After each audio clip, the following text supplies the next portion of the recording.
Welcome back, everybody. Ms. Cho, if you'll lead us in the pledge. Got my flag? Oh, you got yours? Pledge allegiance to the flag of the United States of America, and to the republic for which it stands, one nation, under God, indivisible. And justice for all.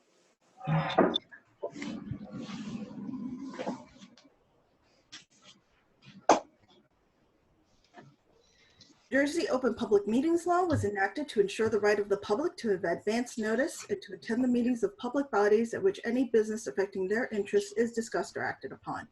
In accordance with the provisions of the Act, the Fort Lee Board of Education has caused notice of this meeting to be published on November 13, 2020, and posted on the district website at www.flboe.com, published in the board's designated online media outlet newspaper, The Record, filed with the clerk of the Borough of Fort Lee, and mailed to all persons, if any, who have requested said notice. Please be advised that this meeting is being taped and may be broadcasted on local TV and the district's website at a future date.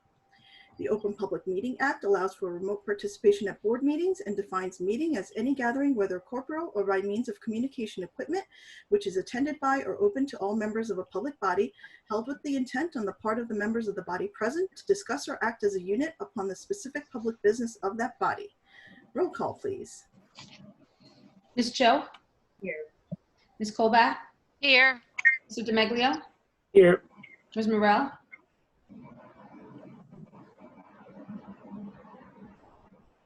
Here. Thank you. Ms. Richter? Here. Ms. Ramba? Here. Mr. Rubino? Here. Ms. Tuck? here. Ms. Hansilver? Here. You have quorum. Okay. The board convened executive session at 6:30 today to discuss legal personnel and other confidential matters. Mr. Rhoda, will you begin by sharing the superintendent's report? Thank you, Mrs. Hansilver. Good evening, everyone. I wanted to start with our HIB report. We've had 2 investigations since the last meeting. One of them was founded. The details and consequences of those investigations were discussed with the board in closed session. I'd like to put out a little reminder to everyone that this week on Thursday, Friday, and Saturday at 7 o'clock, the high school drama troupe will be putting on a fall production of Arsenic and Old Lace. The entire production will be conducted through a Zoom format. So I know the kids have been working very hard on it to make it work. I'm looking forward to seeing how it comes off, but I think it's going to be a very interesting show one way or the other. Mrs. Etra assures me it'll be worth the watch. So the link will be on the website on Thursday, 7 o'clock is the first show. Then again, Friday and Saturday at 7 p.m. So if you have an opportunity, I would encourage you to check it out. I want to mention, more importantly, though, that unfortunately, due to a number of positive COVID cases, it was recommended and decided upon that Fort Lee High School would go 100% remote instruction beginning tomorrow, and it'll be there for 14 days. So they would return to in-person hybrid instruction on Monday, November 30th.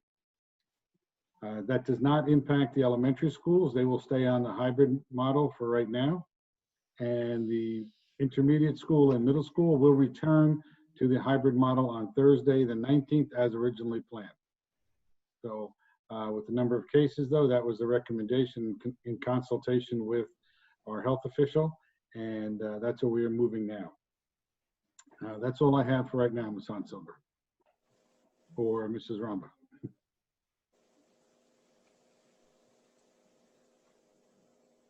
Mrs. Ramba, you're muted. You're on mute. You're on mute. She didn't give me a heads up that she left. Okay. Thank you, Mr. Rhoda. Do we have any committee reports today? I don't think so, right? I can't see everybody, so let me know. Ms. Cho? We had a policy committee meeting to finalize. There are 2 policies that are on the agenda for tonight. Attendance, which is a little unwieldy and a little bit complicated because that subject is, but we're happy to answer any questions if you have any about the policy. I know that Diane sent it to all of you with a cover email highlighting some of the changes. The second policy is the gifted and talented, and we've made it a little more descriptive and added the different criteria for all of our different programs. I'm going to defer to Lisa Cho, who attended an informative session in Atlantic City for the convention on, we are going to continue to look at the G&T policy from an equity standpoint, and she could tell you a little bit about some of the points that we intend to look at. Yeah, it was really neat actually. We had speakers from Howell School District as well as Long Branch, and what was interesting about those two districts is that they both were moving away from the matrix or the quantitative approach to GNT, and instead what they were able to accomplish was basically casting a wider net to a more diverse student population. And so there were a few things that were implemented that we'll be speaking with Diane Baker about, I think, in some more depth, to hopefully getting a more robust and more modern GNT program going and continuing in our district. Thank you, Ms. Shove. Thank you, Ms. Colbath. Are there any other committee reports? Just give me a sec till I see you all. I think we're good for reports. Oh, she's right. All righty. May I have, does any member of the board have questions or comments on the agenda this evening? Any board members? Let me just check. I don't see everybody. All righty. In that case, may I have a motion to open the floor to the public? Motion, Colbath. Second. Colbath, and I didn't get the second. Rubino? Sure. Okay. All in favor? Aye. Aye. Opposed? Any abstentions? Okay. Board Secretary Hakisha Taylor will now share how the public comment session will be conducted. Good evening. We will use the raise hand feature of Zoom to identify the order in which public comments will be shared. If you have a public comment to share, please select participants from the bottom center of your Zoom screen, then select raise hand from the bottom right-hand corner. I will recognize each community member in the order of the raised hands by lowering the hand and unmuting the microphone. Please then state your name and home address for the record and begin your comments. Please limit your comments to 3 minutes.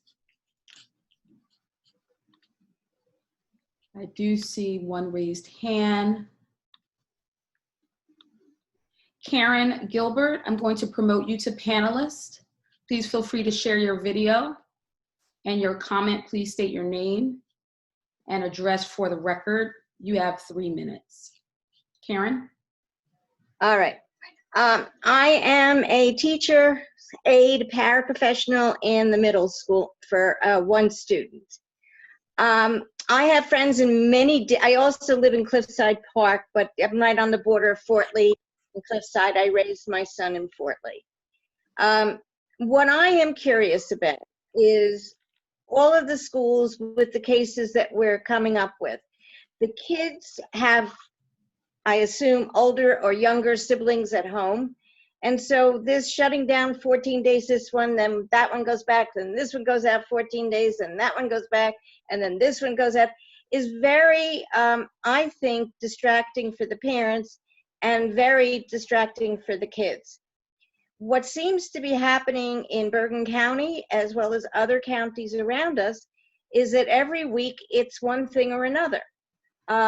Wouldn't it be more beneficial for us to just stay all virtual until after the first of the year, when we really get a grip on when this vaccine is going to be released and available to everybody, and we've gotten through the flu season?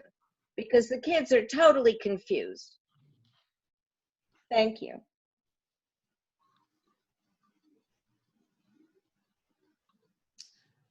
Thank you, Ms. Gilbert.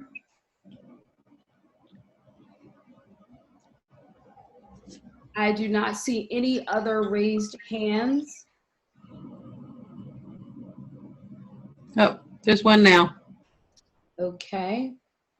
Tanya B., I'm promoting you to panelist. Please feel free to share your video and your comment. Please state your name and address for the record. You have 3 minutes. Hi, my name is Tanya Byers, and I live at 275 Tom Hunter Road.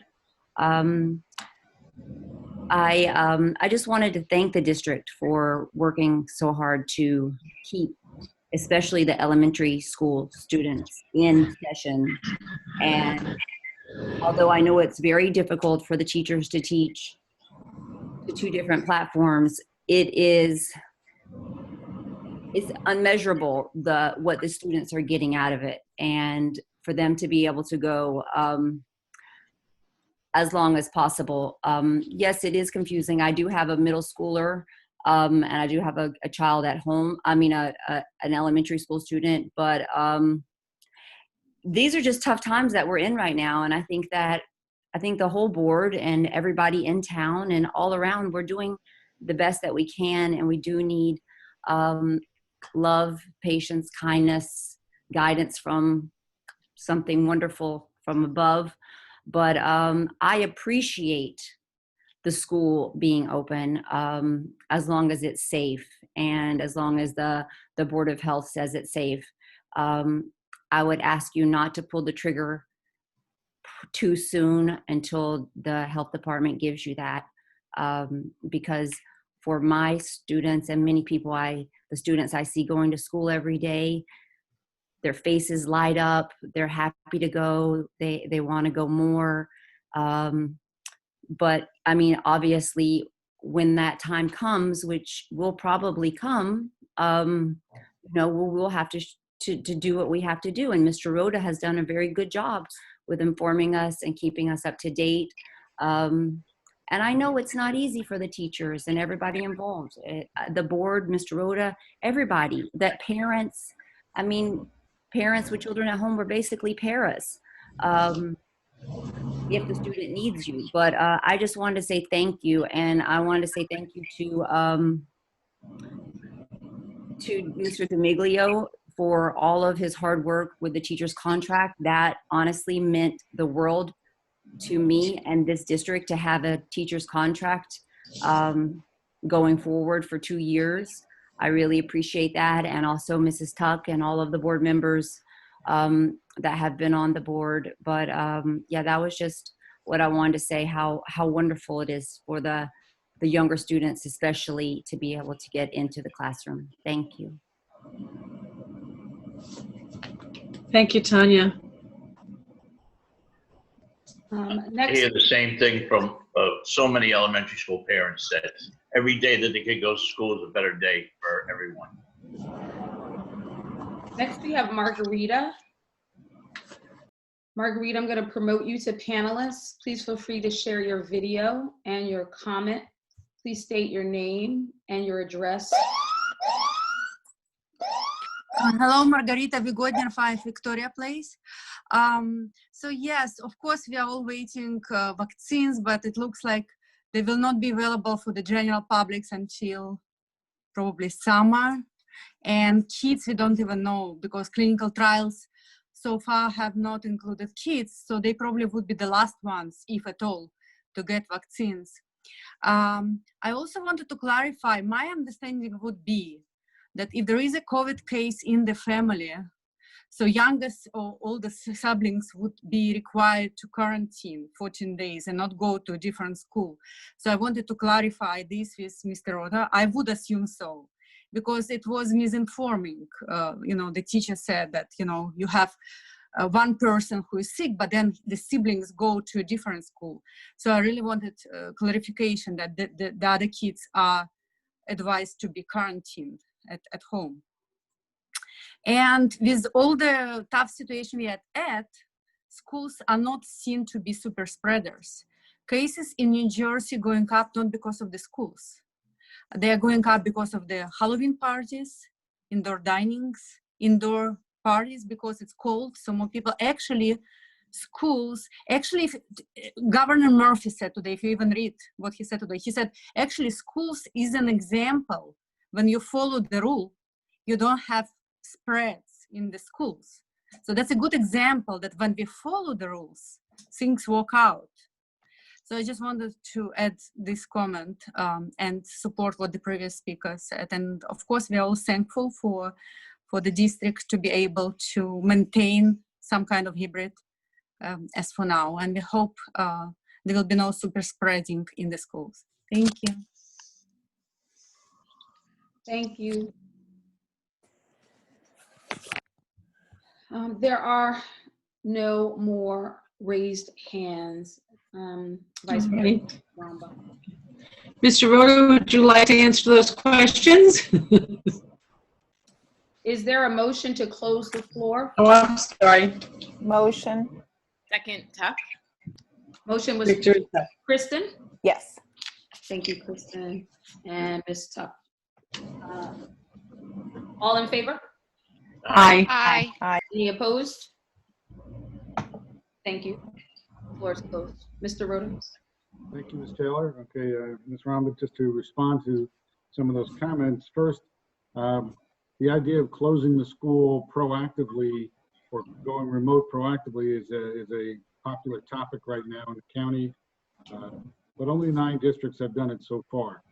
So what I explained to the board earlier tonight was that the roadmap that was given to us by the Department of Education really doesn't give us the opportunity or the option of being proactive and closing as a precaution, unless the numbers that are indicated through the Department of Health tell us that. If we hit a high risk level in our region, then we will be recommended to go full remote. Or if we have a number of cases within the district and our health official recommends that, then we would consider going full remote. But for right now, we are going to operate as we are operating and follow the advice of our health officer. So we do have that as a possibility if the situation with the virus escalates and we need to do that. So that kind of ties into the second comment from Mrs. Byers about the maintaining remote. We're going to maintain that as long as it's safe for our students and our staff to be in the building. And that's the number one priority, obviously, is the safety, which ties directly into the third one from Ms. Godner, is that, yes, if siblings are involved with a student who's positive or suspected or exposed, then all the siblings are quarantined. We do that. Right now, we have a large number of students across the district who are quarantined due to potential exposure, and either that or through a sibling in another building. So we do quarantine all the families if that happens. So we try to, like, once again, err on the side of caution and play as much safety as we can. So that goes without saying. So we are working through that right now. We continue to work with the health department and addressing all of the concerns that come up. And hopefully our students and our staff will stay as healthy as possible and we'll be able to maintain what we're doing. If not, we will react and respond appropriately as directed by the local health officials.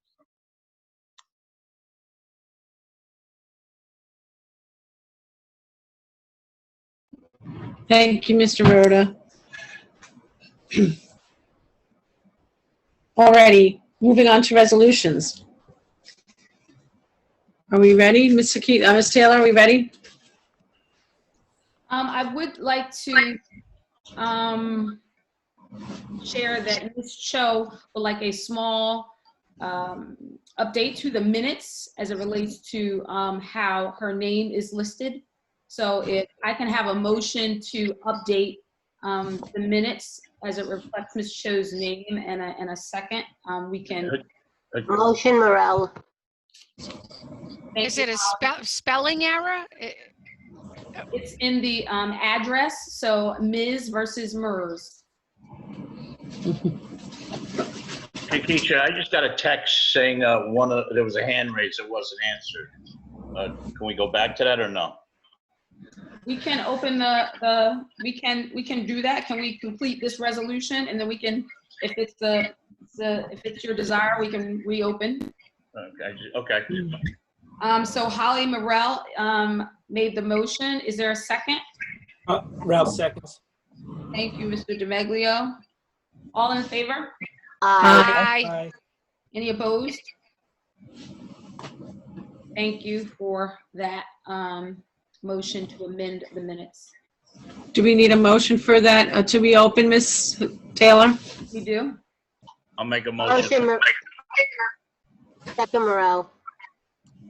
The motion was Mike Yes. and Holly Morel. Thank you. The time is 7:50. All in favor? Aye. Any opposed? Thank you. Julene, I am promoting you to panelist. Please feel free to share your video and your comment. Please state your name and address for the record. You have 3 minutes. Hi, it's Julene Stasu, 2041 Edwin Avenue. I'm sorry I'm coming on a little late tonight, so thank you for opening the floor. I just had a question about clubs. Maybe I missed it. I had a lot of concern from parents about kids that are missing out on, you know, the social aspect of school, either in school only 2 days a week or not at all.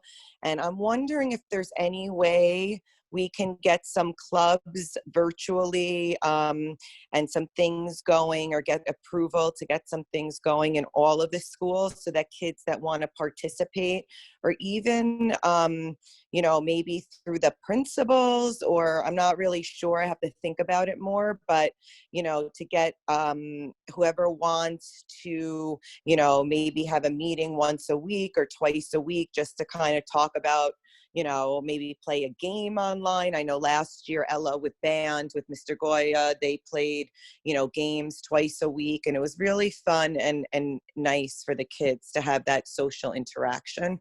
So I just wanted to know if we could kind of, you know, talk to some of the school administrators and start implementing that, or if maybe the PTOs could. Just thoughts on that. Thank you. Thank you, Julene.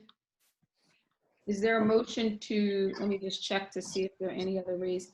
Oh. Now there's. Okay. To repeat though, I think. Sorry. Okay, so Ping, I am promoting you to panelist. Please feel free to share your video and your comment. Please state your name and address for the record. You have 3 minutes. Ping.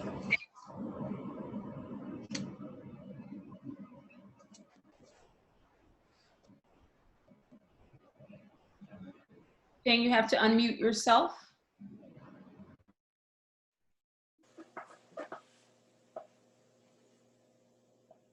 Oh, I mean, my cell phone dropped to the floor, so I'm not mean to say anything. Oh, okay. You don't have a comment? Okay. No. Thank you very much. Thank you. Okay, Karen has already spoken. Her hand is raised. Typically, we would allot public members one chance to speak. Would you guys like me to? Let us speak. Okay. Karen? Yes. I'm promoting you to panelist. Please feel free to share your video and your comment. Please state your name and address for the record. Karen? Yes, Karen Gilbert at 314 Palisade Avenue, Cliffside Park, New Jersey. And as I said previously, I am in the middle school. And I was answering Julianne's question because the middle school is starting clubs, and they are starting virtually. They've been taking a survey of the kids of who wants to do it and who doesn't, and they're starting meetings, I think, as of next week, virtual. Thank you, Karen. Deanne, I'm promoting you to panelist. Please feel free to share your video and your comment. Please state your name and address for the record. We have 3 minutes. Hi. Hi, Cian Spawn, 33 Center Street, Pumpton Lakes, New Jersey. I'm not going to show my video. I did want to share with everyone a big concern I have. I am sick. I have been sick for the last 10 days with coronavirus. My entire family is now sick as a result of my exposure, which I do believe came, sorry, my dog is barking, which I do believe came from school, from my interactions with, whether it be other staff, Chromebooks, I'm not really sure. I just know that my husband and my son initially tested negative. They were not exposed. And then I got sick. And then, of course, you know, we're in the same house. It's very difficult to socially distance and, you know, not share different things. So I am letting you all know, I understand what Mr. Rhoda is saying, But it is time to close the schools now, not later, before more people get this. My husband is very, very sick. I have been very, very sick. My son is a little less so. He's a teenager, but he still is experiencing some symptoms as well. And this is not the flu. It's not a severe flu. I have felt nothing like this, and I normally do not get sick. I've been very weak. I've been very tired. I've been pretty much every symptom except shortness of breath, thank God. But if you go down that list of symptoms, I've pretty much had them all. So I'm really disappointed that we haven't closed, and I think we do need to be proactive. I think keeping the schools, especially middle and high school, open with all the switching of the classes and the touching of the high touch surfaces and just all of it. And this happened, remember, with very few students, very, very few students. I can't imagine if there were more students in our schools. So I am not doing well. I have been trying to keep up, obviously, with work because there's only one of me, but I'm very tired every single day. I do not feel like myself, and I don't usually take off or get sick or any of these things. So I am letting you all know that this is not a joke. So I really think it's great that the kids are all happy, but at what sacrifice? The teachers I know at the middle and high school are doing an outstanding job teaching remotely. The kids are getting an outstanding education, top notch, as they always do in Fort Lee. I talk to teachers all the time. They're exhausted. They're working till midnight in most cases, preparing lessons, trying to be creative. So my recommendation, and the association goes on record tonight saying that we really want to push for full remote, at least until after the new year, and we get a new president and we can get some new direction from people that understand how bad coronavirus actually is. And that's our official stance this evening. And I can't really talk that long because I do get a little, not winded, but just very tired. So that's all I have to say tonight. I did want to put that on record. And it's just know that it's no joke. I mean, if you thought it was a joke, I'm living proof that it's not a joke. My husband's upstairs. He's living proof that it's not a joke. It does exist, and it's not fun at all, at all. All right, thank you. I appreciate your time. Thank you, Cian. We wish you a speedy recovery. Feel better, yes.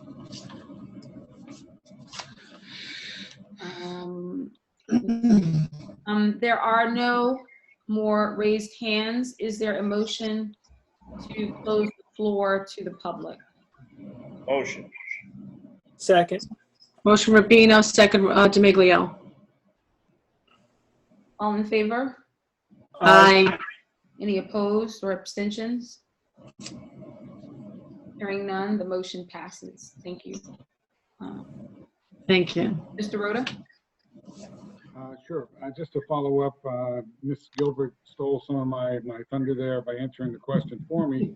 But the past 3 meetings, we have approved the number of co-curricular advisors in all the buildings across the district. We have a few more on the agenda tonight. So the clubs are beginning to operate remotely. All the clubs have to operate fully remotely, and they are happening. I also know that I believe the PTOs are running some of their activities at the elementary schools that they have done in the past, once again, fully remotely. So those things are happening, and we're continuing to add those things as they become possible to do. So we are moving in that direction. And I would like to also add, I'm sorry to hear that Mrs. Spawn is doing poorly and not feeling well, and hope she has a speedy recovery. I look forward to speaking to her when she's able to, and we can have a discussion about her recommendation. And I assure her, and as I assure all of you, we do take this very, very seriously. Mr. Rhoda, can I ask you a question? You said, how many districts do we have in school districts do we have in our district? Well, not our County. In Bergen County, we have about 75. In the Northeast region, there are considerably more because it's Bergen, Essex, I believe Bergen, Essex, Hudson, and Passaic County are combined. So, you know, probably well over 100 districts. But you're saying all combined, how many are in Bergen? In Bergen, there are roughly 75 districts, public school districts. And out of the 75, you said there were how many closed again? Just 9? 9. 9 have decided to go fully remote into January. And you have districts that the front page of the local section of the Bergen Record yesterday featured Ramsey and their superintendent Murphy, who has figured out that they're going 5 days. I think Ramsey has a larger student population and more buildings than we do. And you could look at the article and how they're doing it. Their students are soon going to be going 5 days a week and longer days. So there are districts that are moving, you know, in the more in-person instruction time.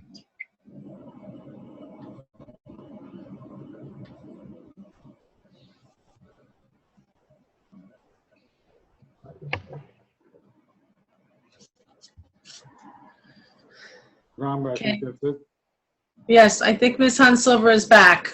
Oh, okay. Let me see. Sorry, She just texted. Yeah, no, sorry. Okay. I'm back. I've actually been listening. Thank you, everybody, for your understanding. I was trying to multitask dual roles. I was trying to be the proud mom and you know, board member at the same time. And her panel just ended, so I turned my camera back on. But I have been listening, and I even took notes during the public comment and everything. I guess we are ready to move on to resolutions. All right. Yes. So may I have a motion to approve items 1B through 2B? 1B as amended, Ms. Hansel. Oh, right, sorry. 1B as amended and 2B. Motion, Tuck. Okay. Okay, motion Tuck, seconded. I heard a mumble. Ms. Okay, Cho. Cho. All right, motion Tuck, seconded by Cho. Ms. Cho? Yes. Ms. Colback? Yes. Mr. Demaglio? Yes. Ms. Morel? Yes. Ms. Richter? Yes. Ms. Ramba? Yes. Mr. Rubino? Yes. Ms. Tuck? Yes. Ms. Hansilver? Yes. Motion passes. May I have a motion to approve item 1B and G? Motion, Rhonda. Morel. Okay, motion Ramba, seconded by Cho. Ms. Cho? Yes. Ms. Colback? Yes. Mr. Demaglio? Yes. Ms. Morel? Yes. Ms. Richter? Yes. Ms. Ramba? Yes. Mr. Rubino? Yes. Ms. Tuck? Yes. Ms. Hansilver? Yes. Motion passes. I have a motion, items 1F through 8F. Motion, Richter. Motion. Tag. Motion Richter, seconded Ramba. Ms. Cho? Yes. Ms. Colback? Yes. Mr. Demaglio? Yes. Ms. Morel? Yes. Ms. Richter? Yes. Ms. Ramba? Yes. Mr. Rubino? Yes. Ms. Tuck? Yes. Ms. Hansilver? Yes. Motion passes.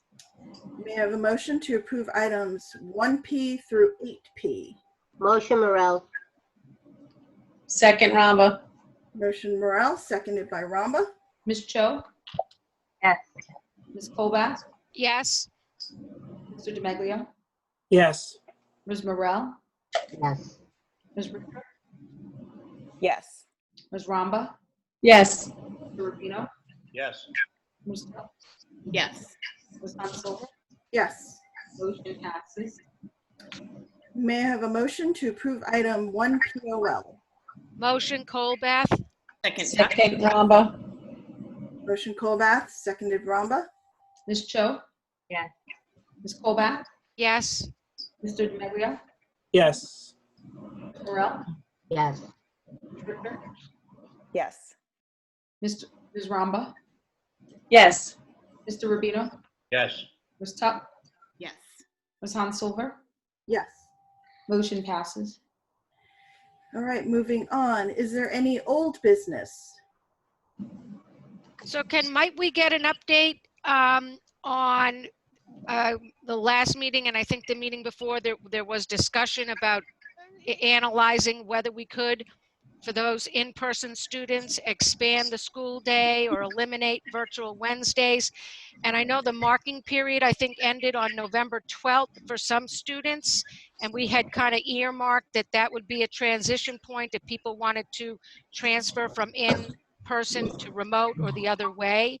So is there anything to report or a date by which we might know something more definitive on what the options are?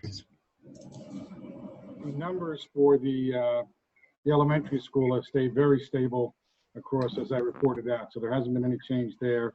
There are too many sections that are too large to talk about combining cohorts, as I sent out earlier. The middle school and high school are still looking at the numbers because they did send out reminders to the parents asking if they wanted to change their present status, and they're still looking at that.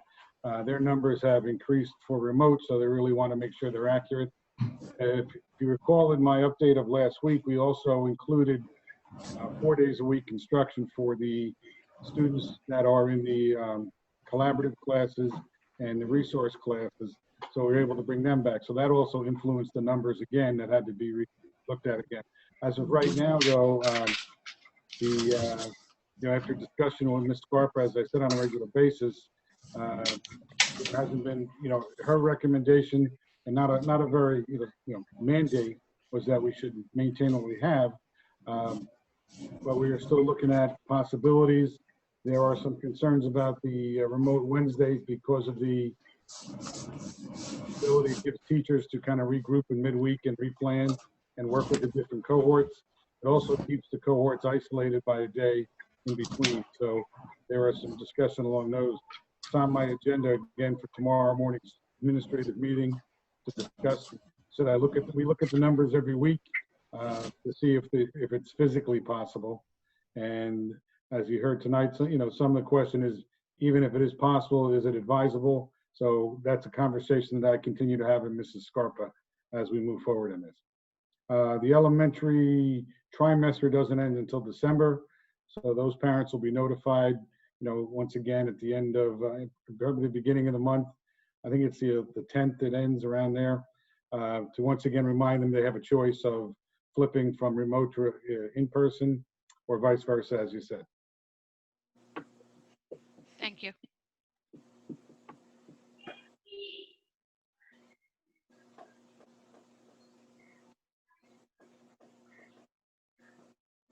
Sorry. All right, is there any new business? I have one piece of new business, Ms. Silver. Based on the governor's announcement this morning of now a max of 10 people at any indoor meeting, we may need to rethink our board meeting plan for the future.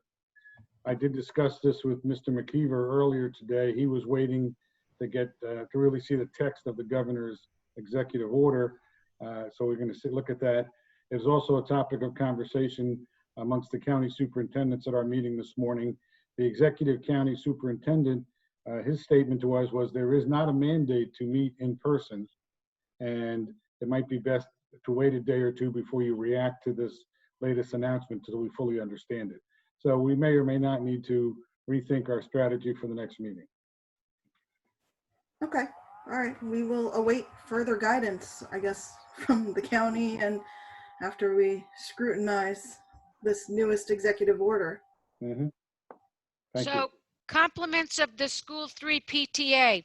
Everyone will be finding in their mailboxes soon special chains for your masks so that you can, clip your masks. They bought them, I think, for all the staff, and they were kind enough to leave me a big envelope for everyone. So I'm hoping to enlist Mike to drop them off for you, or we'll mail to Paramus. I thought we would be all in person tonight, so I thought I would deliver them then.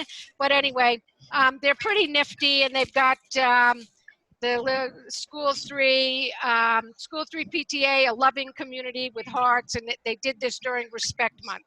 So everyone will be getting at least one soon. Thank you. Great. Thank you. Thank you. I have Thank no you. problem dropping them off for everyone, but I'm sure School 1 will have a better one coming out soon. And I'll drop them. They're a little behind the 8 ball, Mike. They're a lot better though. They're important. We got a little liaison rivalry going. It's not a competition, guys, not a competition at all. It's a good. School 4 is doing a fundraiser with them, and I bought 3 of them. And the You're doing masks, as right? well. All right. I know sometimes the participants are curious, so I think at our peak, we did have 67 participants. I know that does come up sometimes out there, you know, so I'm looking at you, Ben Rhodes. Yeah, I think, right, Elisa? So I did want to mention that at our peak, we did have 67 participants on our meeting tonight. And Ken, I did miss, I don't know if you mentioned the girls soccer team. Oh, I did not, Esther, no. Okay, I don't remember the technical terminology, so I'll let you. They are competing in the state sectional semifinal, which is a great accomplishment for them. They've advanced already through the first round, and a great accomplishment for the ladies. I believe it's scheduled to be Thursday again. Friday. I think they moved it to Friday now. It got moved to Friday, yeah. Yeah, and it's all pending any future announcements and executive orders. Yeah, I'll keeping my fingers crossed for the team that they can proceed with their game on Friday. Well, one of the executive orders today was limiting outdoor activities to 150 people max now. The total's been lowered from 500 to 150, including high school athletics. So, and that number includes the athletes, the coaches, and the officials. So that would drastically reduce any spectators who would be permitted to attend any of these events. Esther, where's their game on Friday? You know what? I know it's an away game. I don't know where it's being. I was wondering if it was home or not. Yeah. I'll send it out to everyone. Yeah, the streaming and Thank you. And I just wanted to give a quick thank you for one, Ken, your frequent communications with Ms. Scarpa, and also for her taking the time to address us this evening and answer some questions. That was very appreciated. I'll let her know. Thank you. And is it okay, actually, I wanted to share, I did ask in our meeting with Jill where the source of a lot of the Fort Lee cases are, and am I able to share, I guess, where she said it was from? Ken, Esther, it's okay to mention, or? Yeah, and actually, I believe she mentioned the same thing during the town hall conference call, too. Okay, great, awesome. So, I mean, just because I know people were throwing, you know, restaurants, indoor dining, et cetera, but she did say that majority of the Fort Lee cases are actually work-related. So I thought that was something that it's good to mention. And then I actually have a question for Diane, if it's okay. And this is also stemming from the workshop, so this is totally different direction, sorry. But amongst one of the workshops I attended, it was implementing policies that address equity in English learners. There was one comment that they had, I don't remember who it was that held it, but they had said that if there are 20 English learners of one language, that we are able to have a bilingual program, I guess, for them. So do we have, if it's possible to get a breakdown of what languages, I guess, our English language learners are, and do we have enough students to be able to implement a bilingual program for them? And I'm not sure what that would entail. I mean, I can certainly reach out to our supervisor and get that information for you. Okay, thank you. Okay, sure. All right. So that's it for now. Thank you, everyone. May I have a motion to adjourn? Motion. Okay, motion Rubino, seconded by Morel. All in favor? Aye. Everyone have a great Thanksgiving. You too. Thank you, everyone. You too, Mike. Thank you. Stay safe. Have a good night. Good night, everybody. Good night.